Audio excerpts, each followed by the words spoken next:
Welcome to One Shots Tavern. Today we are doing a little bit of a different thing. We are going over some of our favorite tools to use both as DMs and as players in the TTRPG space. Today, if you are listening over audio, you will still probably get a lot out of this. So I'm not trying to scare you off, but if you would like, we are going to be incorporating a bit of visuals and clicking through some links and websites that we are using for some of these tools. A lot of them are online tools. If you feel like you're missing out on visuals, hop over to YouTube and you'll get the full experience that way. Otherwise, I just want to jump into this from my perspective as, I guess, the more senior GM. Not that matters at all, but the amount of tools available today, DJ, compared to when I started is like not infuriating, but like it is so frustrating. Do you remember when playing 3.5 and when playing Pathfinder back in the day, me specifically asking, is there an app for that? Because I did. And there really wasn't. Like there was from Paizo. It was terrible. So you would hop on to your phone and you would like search in the app store like Pathfinder, and there was one and it was fine because like for me personally, I don't do so well with pen and paper. For pen and paper, it always ends up looking like this, and you can't really tell, but for audio readers, for audio readers, it's chaos. It's a horrifying chicken character scratch sheet that is water stained. I can't even read my own handwriting. We both have terrible handwriting, so it's like it's always been a problem for me too, especially as a GM. I was not good at paper prep. I've tried it many times. Sometimes when I know a module really well and I know what I'm running for that session, I could run just with a notepad off to the side. But anytime that we used to play, DJ and I used to live close to each other and we did a lot of in-person games. Anytime I was running in-person games, because I was running music and I was running like expensive adventures, I was rarely without my laptop at least. So a lot of the tools that we're going to kind of jump around today, you probably have heard of some of them, but we just want to talk about the ones we like and that we've gotten a lot out of. Specifically over on YouTube, please drop some of your favorite tools in the description if you don't see them in this video. We want to check them out. We want to share them with other people. Yeah, we'll probably do a part 2 GM tools in the future too, because it's evolving way more every day. These hands down, as a GM, the single most effective tool that I have learned about and started using in the last year is Obsidian. If you're not familiar with this, I think this goes for players as well as GMs. Obsidian is a markdown language-based notation tool, which is a fancy way of saying it's really freaking simple, but it's very, very powerful. The weird thing, again, if you're looking on YouTube, this thing that you're looking at for DJ's game is, I think, your Exandria. Your whole huge campaign. Every single one of these points on this crazy web map that you see in front of you are different, essentially kind of Google Doc level sheets with information on them. And they all interlink. So the idea is when I start writing in a doc, if you can pull up just one doc that you don't mind pulling up. When I start typing, I can all of a sudden drop down some brackets and then put in like a proper noun or a god, or in this case, DJ, you can explain it. Yes, let me throw some brackets around the word planet, because you might need to define the word planet in your game. And so I just put those brackets around there. And so I just step away from it there and bam, it's hyperlinked. The doc has not been created yet that it is hyperlinked to. So you don't have to worry about it. You can just go through, you can write as you're writing, throw in the brackets around the important things, and then go back to it later. So that's what I did here in this situation. I added all of the information that I needed. And then now I can go in and be like, I'm trying to click. Well, to not go full tutorial, basically what it lets you do is it lets you more stream of consciousness keep working without feeling like when I used to do stuff in Google Docs, it was chaos. I either had one huge document that felt disorganized, out of order, like messy and bloated, or I had a million short documents. Because sometimes I just want to write Steve, the god of darkness. And that's all I know about Steve right now. Okay. Steve is just the god of darkness. So what I can do in Obsidian is I can write Steve in while I'm making him up, while I'm writing things about the lore and the universe, and I just throw some brackets around Steve, and I can come click on Steve later and define him better as the god of darkness. For example, I mean, this is how I used to keep track of the notes on your phone of my world. My it was in my notes tab, individual notes. And so like I was running sessions off of my phone essentially through that. Instead, now I've got Obsidian open and somebody can mention something and I go, oh, I know what folder that's in. Open up the folder. So let's say, oh, cool. We've got mechanization here. Oh, the gods. Okay, cool. I need one of those. Cool. There's it's my a short brief note description. Right, about that god that isn't overly complex, and you can make it as big as you want. It could be a huge amount of lore for this god that you just wrote out. But then when you're in another tab and you happen to mention Anthura or Ether or Adaran or whatever, like you can go, oh crap, who is that? And then you click into it or you hover over it and boom, you have access to all of the information that you put together about that. This isn't even getting into how complex and amazing you can make Obsidian. This is surface level. And that's as far as I want to go right now because I want you to try it. And it's so fun.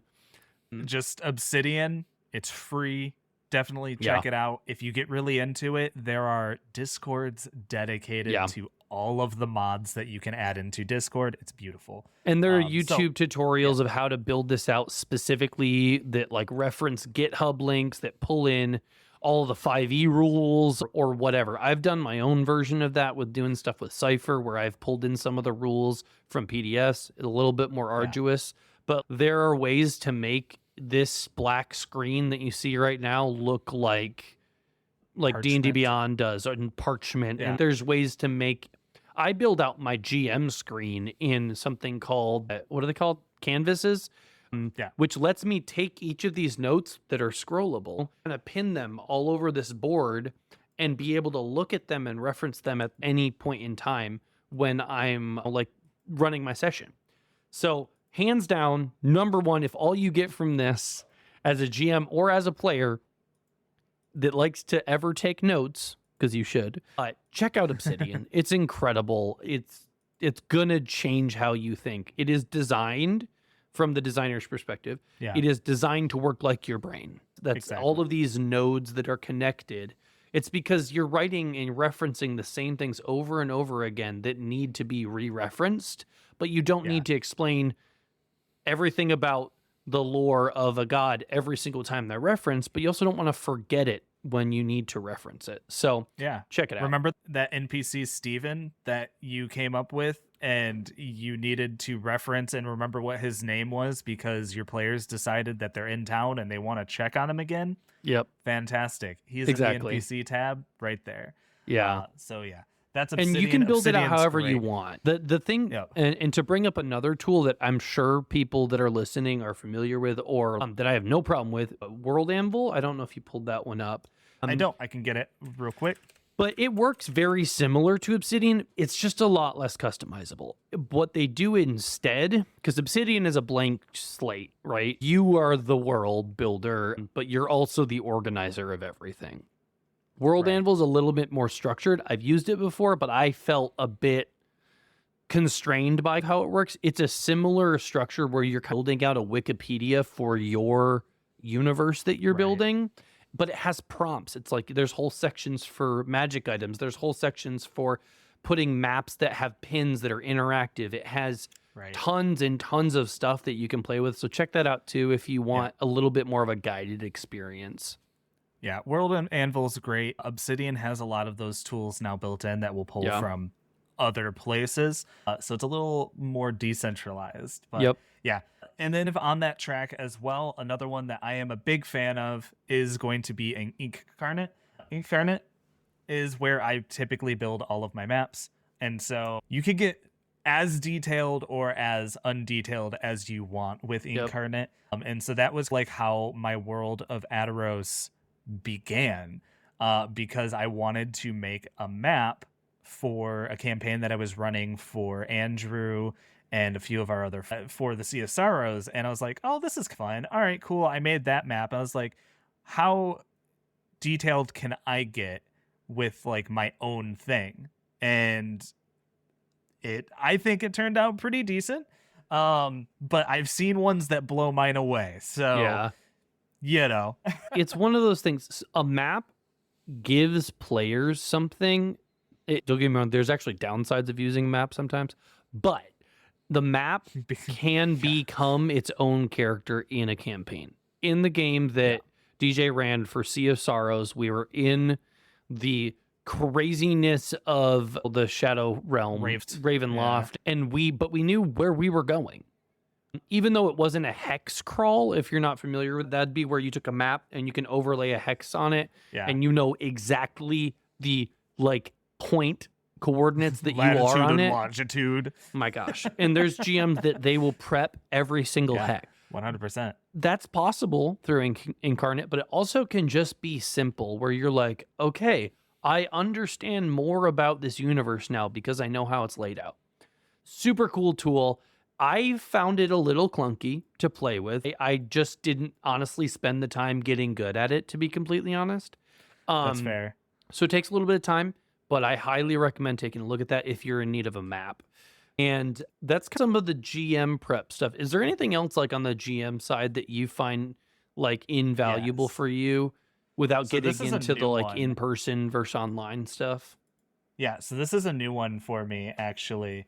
Let's see if I can get Uncharted Journeys is something that I have started to use.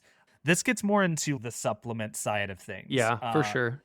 Whereas Wizards of the Coast, they do rely on their third-party creators to come up with these things. But Uncharted Journeys is absolutely wonderful if you are doing traveling sessions, because that is one of the worst parts of running a module or campaign is the travel sessions. Because and it doesn't have to be. It does not have to be, because they give you like 8 things usually to to roll on. But really, you got to choose from them because they tell you you're going to be traveling for 10, 15, 20 days. We got to do an episode about travel. This would be a good one to talk about. Yes, 100%. I agree. have so much to say. Because that's the thing, right? So what this supplement does is it gives you the tools down to what kind of like environment are they in? Are they in the haunted lands? Are they in the hells? It gives you so much, and then it gives you pages of random encounters that you can come across. Supplements are a big one for me. Let's see, I can't find white mouse on white background. Right. Which brings me to, like how I said, Wizards of the Coast often relies on their third parties to come up with their supplements. Which there is one company is lazy and not wrong. There's a lot of spaces where even as a designer and a GM, it's like, I'm going to build this stuff. And if you're going to play with it and you're interested in overland travel being important to your game, you may need to build other stuff. Like, that's okay. Yeah. It's also a little lazy when you build, I don't know, a whole adventure around pirate ships and then don't really give you very good ship combat. What? Who said that? So what is it? Saltmarsh? Yeah. So it's like that is a downside of a lot of the stuff that Wizards will put out, but there's so much in the third party world that helps solve those problems, and I'm excited to check out that supplement specifically. Oh, I see where you're going. It is so good. So yeah, seg 2. So there are different ways that different publishers handle this and handle optional rules. For example, we all know that Dungeons and Dragons is a fantasy setting, and it does that pretty well. People definitely want to make 5th edition other things, and they have tried. There are a ton, and some of them are decently successful. However, Monty Cook Games is basically in the business of, here's a blank rule set. We're going to make a supplement to help you with that. And so for this one, Stay Alive, it just has awesome survival horror stuff. So it's the Stars Are Fire cipher is another one that I system, have. and it is Yeah. additional rules for the cipher system to make it work for a horror Exactly. tone and theme. It's not necessarily a setting. They do Yeah. give you 3 or 4 adventures in the back. But what it is instead is, hey, here are some optional rules that you can use that are going to work well with our system. Stars Are Fire, that's their space and cyberpunk and all of that one. Stay Alive, zombies and vampires and werewolves, oh my. And then there's the Rust one that's coming out. There's Rust and Redemption. That's the one I'm the most excited about because it's post-apocalypse and it just sounds fun, Mad Yeah. Maxy.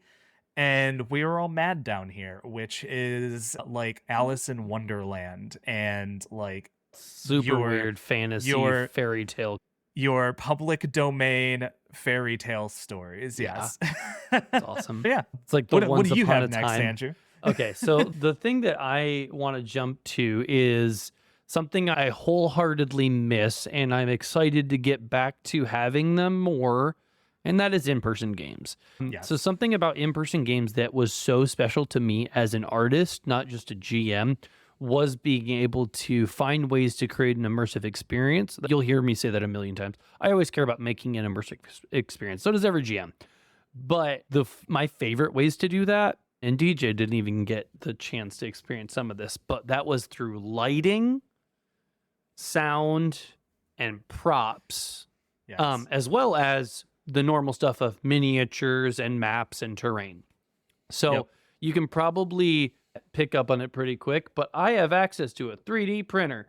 And so I've made all kinds of weird stuff over the years. This is not going to go full show and tell, but I've made and kit bashed together all sorts of like little microchips and mega corporation logos, and I've bought stuff at the Dollar Tree and ripped it apart and spray painted it and made stickers and caution symbols and stuff to make these weird props that lets my players feel more connected. And so what my favorite moment was, because of props, was in one of my home games about a year and a half ago, and 2 players both pulled guns on each other, and then a third player pulled a gun in. It was full on like the meme level moment of the what you say, right? Like where they're like all holding guns on each other and yelling at each other, but they weren't just using finger gun. I'm gonna keep my prop off mostly. Just like it's 3D printed. I have the privilege of having a 3D printer. It's not an expensive one. I learned how to use it. It was a pain in the butt, but throwing myself into that hobby allowed me to make some really cool things that changed how my table felt. Not just forcing them to only imagine things. Some people have a hard time with the theater of the mind side that I actually often prefer. What I was able to do was start putting things in front of my players, and they were able to interact with it. I remember what you were going to say. You were saying something about the mind's eye thing. The whole point is it's giving somebody something that it's giving them the connection to the table. It's connection to the world. And it's not just forcing them to stay in their head, but to realize the benefit of playing in-person games of there are humans in front of me that I'm pretending are something else. And it gives a little bit more believability. I've never been at a table that has cosplay at it. I would love that. That would be so cool. I would eat it up so fast. Yeah, that's a big thing. Obviously, there's a lot more we can talk about, but basically the short version is try out props. If you're running in-person games, learn how to make aged paper maps. You print off it, you figure it out. Like it is not as inaccessible as it feels. Don't call yourself not an artist. Just try it out. Make some cool things. Make a puzzle for your next game. Yep. And game masters, the props aren't just for the players. Nope. And maybe they don't see the props, but there are so many supplemental like physical things that will help you out that people just produce and they sell for too little money. For example, like this is a monster deck for a system. And so it has the different like monsters and their stat blocks. Or are you having a hard time with NPCs? Here we go. Let me grab one. Oh, Henry Kolb. He's got a dapper appearance. He's got a misanthropic demeanor. Kind of ill-tempered, though. And it tells me what his modifications are.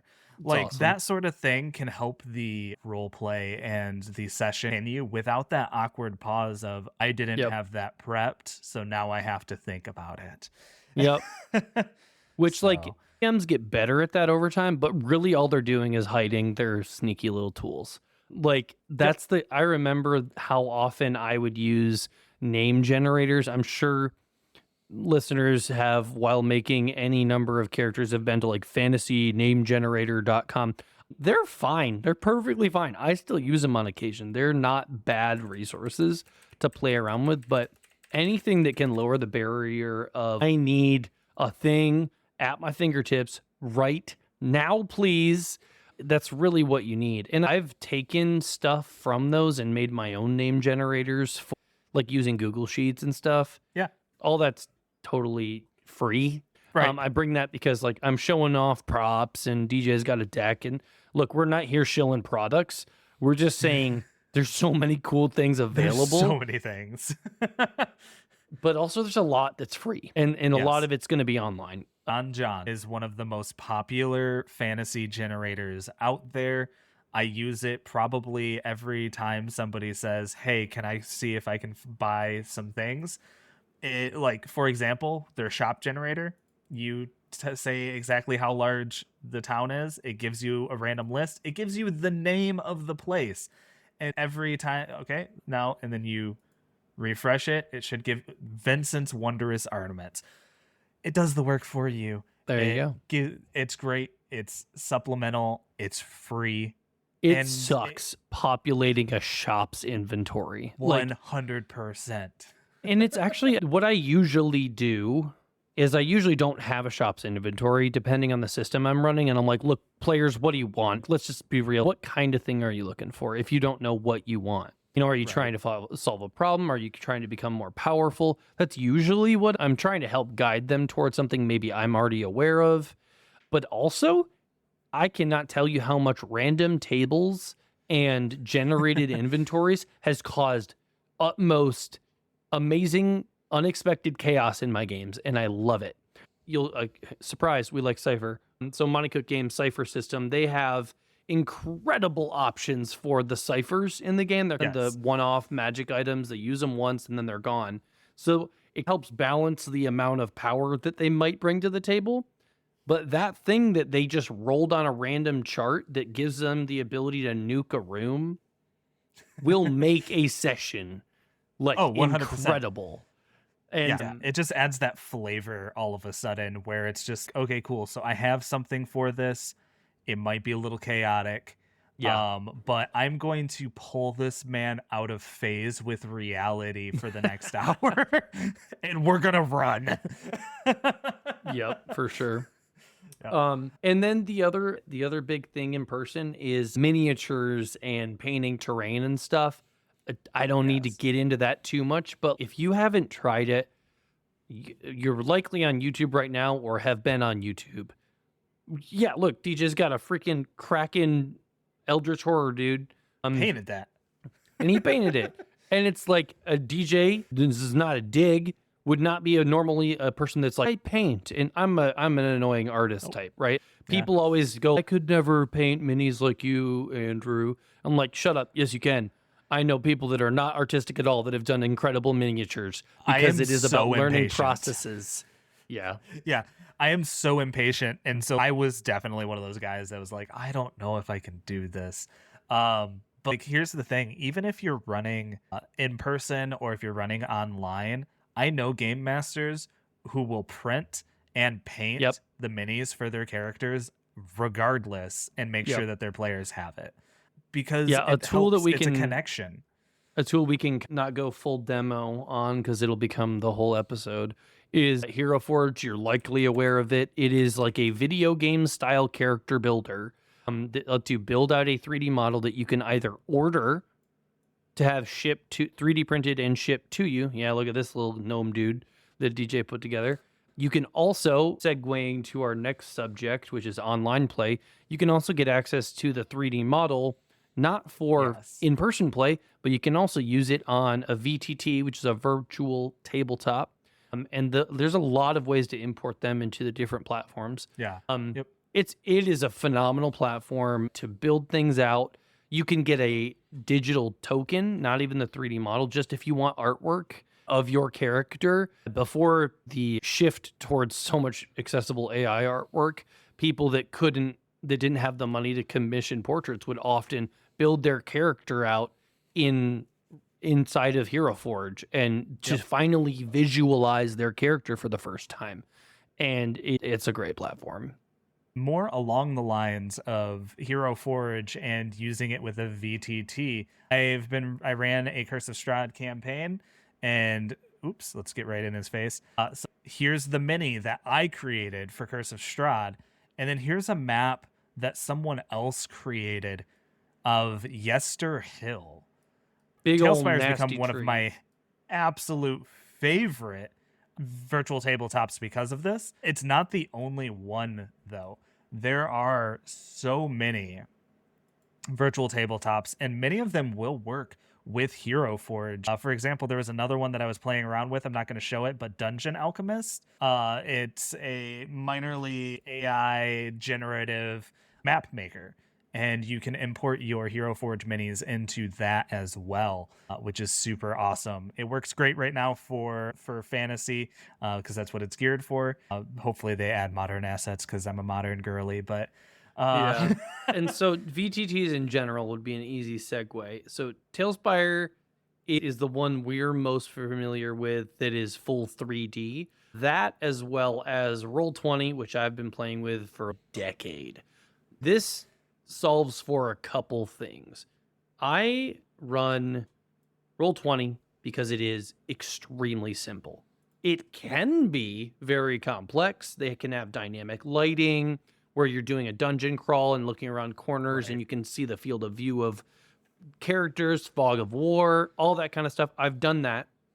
But I am, between DJ and I, not that we either of us dislike the other option, but I'm more inclined to run Theater of the Mind without any grid in front of you if I'm running things online. I'm more and likely often to in run person. something big and three-dimensional. Yep. Whereas like in person, I would build huge involved battle maps for every single game that we ran. I would paint and print every mini and every baddie as accurately as possible to the story I was telling when I was doing stuff in person. That's in person. I have a battle grid. Yeah. So like so that being said, when I use Roll20 for my games, it's because mainly it gives me access to everybody's character sheet.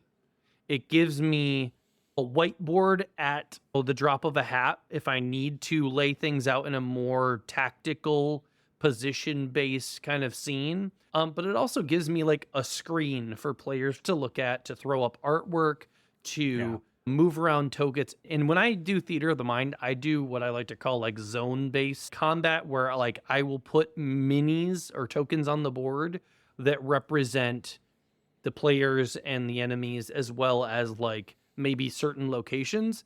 But generally, movement doesn't matter very much in terms of like proximity on the board. It's more just to keep things organized for myself. Right. Because running a general area. Yeah, running true Theater of the Mind where you're just remembering where everything is in a combat scenario is a nightmare. Because the one player will be like, hey, actually, I told you that I was behind the goblin. And it's like, oh, crap. Okay, so then this other person's turn that we just fully described for the last 15 minutes is moot, right? That's not helpful. So I like Roll20 for that. I also really like it because it is, as far as I know, please comments tell me I'm wrong, the only way to, not the only, one of the best ways to do character sheets for Cypher that also kind of leads people through the process of how the game of Cypher works. And Roll20 is system agnostic in a lot of ways, where you can run a game using just dice and stuff, but you can also purchase different products like you can on other platforms to support the different systems. That being said, I don't run any paid Cypher assets in my games. So you can use character sheets and you can input everything just like you would in like an active PDF. And you can still do all of the roles using the abilities and Yeah. all of the features of the Cypher system within Roll20. And it's helped me teach Cypher a lot easier than asking people online to have a piece of paper character sheet in front of them. That's never fun. Yeah. Roll20 is the best place that I have found so far to have a really simplified Cypher sheet. Foundry does have plugins and stuff. We can get into Foundry a little bit. I don't have anything to show for Foundry because it takes a lot. It's a lot of setup for that first setup, but it is the most customizable in that you can build it for whatever system you want and you can make it do just about anything you want. You pay for some server space or you set up your own server. It has great music plugins, character sheet plugins for Cypher, for Vampire the Masquerade, whatever you want to run it for. It works really well. And then if you can want also play like board games on there too. You can play board games on it. It's cool. It is really cool. It's also been around for a long time, which is that's twofold. True. Okay, yes. One, it is a lot clunky. of development. It is clunky, but also until like last year, it pretty much felt, I'm sure they did. If there's a developer in here, I'm really sorry. It felt like the same platform that I had been on for 9 years in bad ways. Like it looked the same. It was old and it just didn't work very well. Now there's new icons in dark mode and things are a little more organized and there's built-in audio. Significantly better experience now. Yeah, for sure. But it's still clunky and you'll figure out what you like in it. And that's the other thing that I want people to be aware of is I'm leaning towards free stuff as much as possible when it comes to these platforms because a lot of these become a huge investment. Foundry, from what I understand, has the ability to do character sheet stuff, but you got to purchase the content just like you would through D&D Beyond, and you're buying a digital license that you really don't own at the end of the day.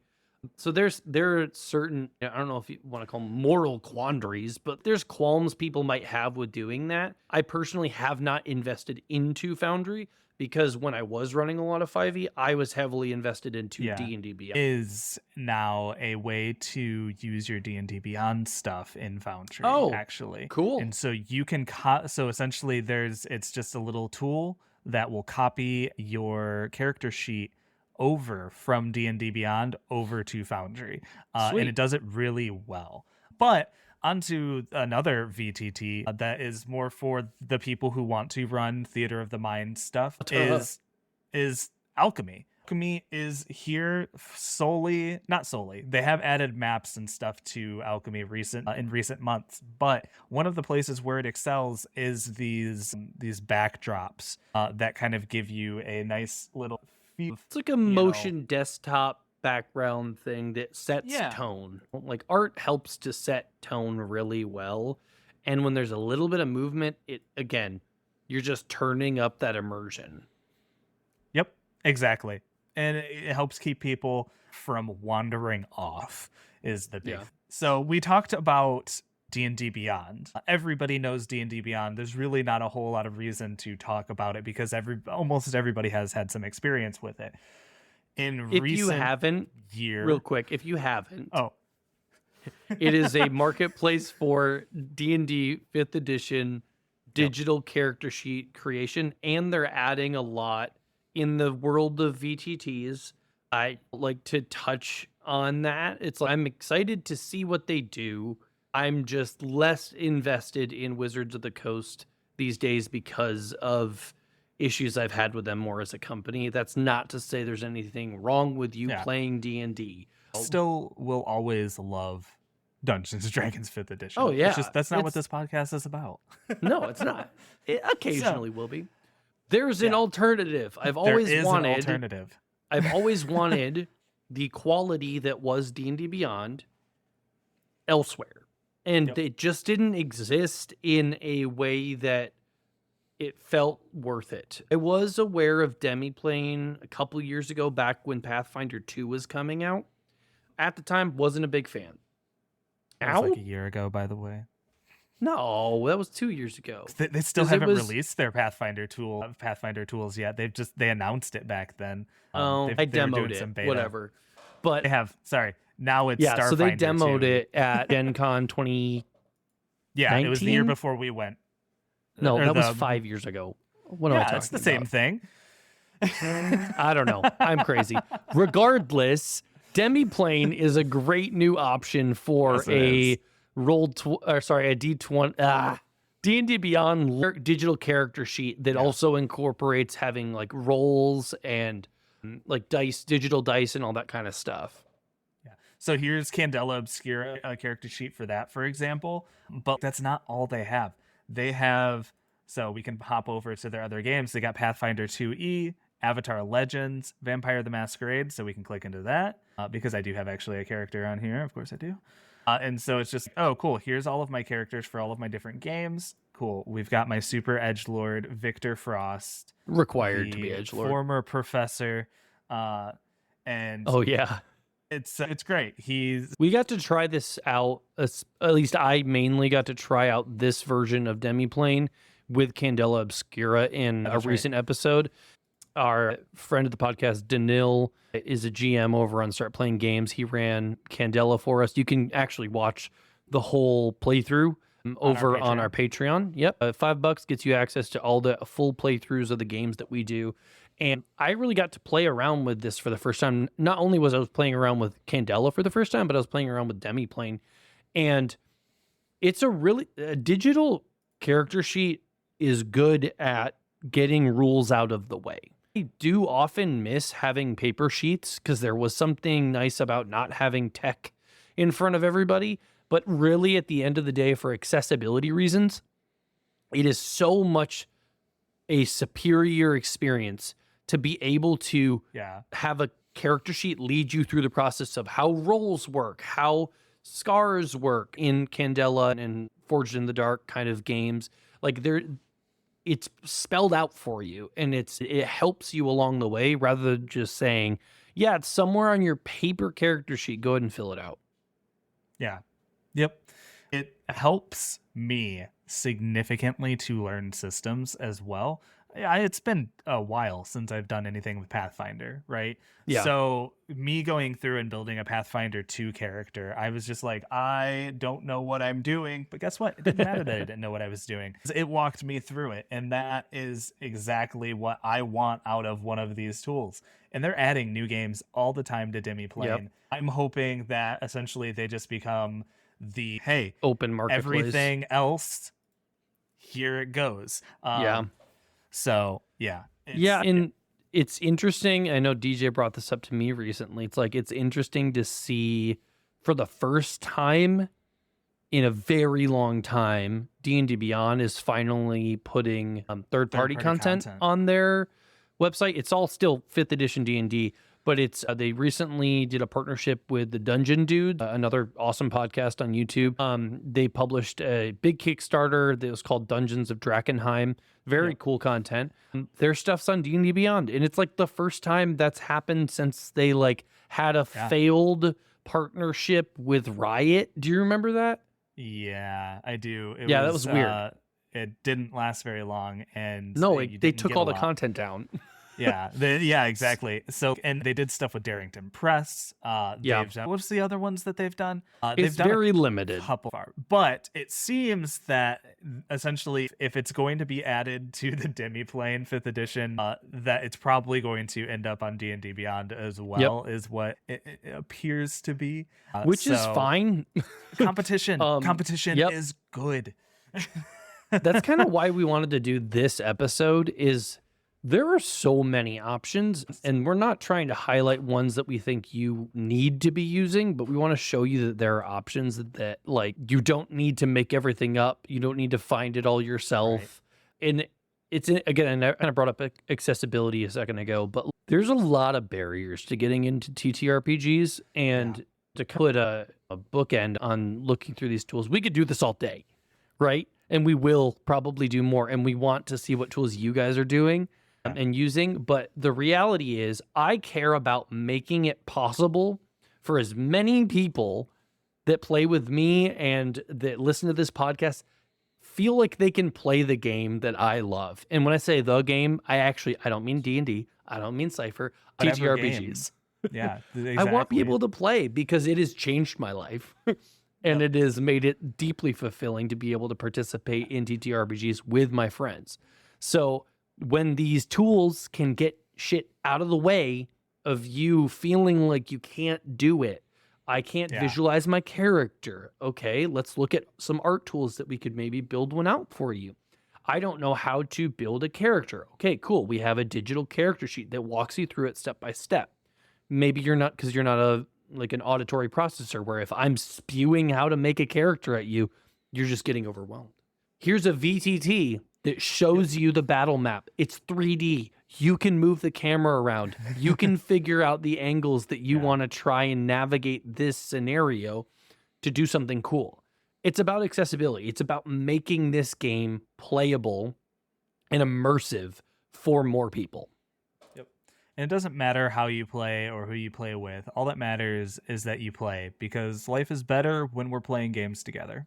For sure. Thank you guys so much for listening. We'll talk to you soon. Hi, Editing Andrew here. Thank you guys so much for watching this episode on tools for Dungeon Masters and players alike.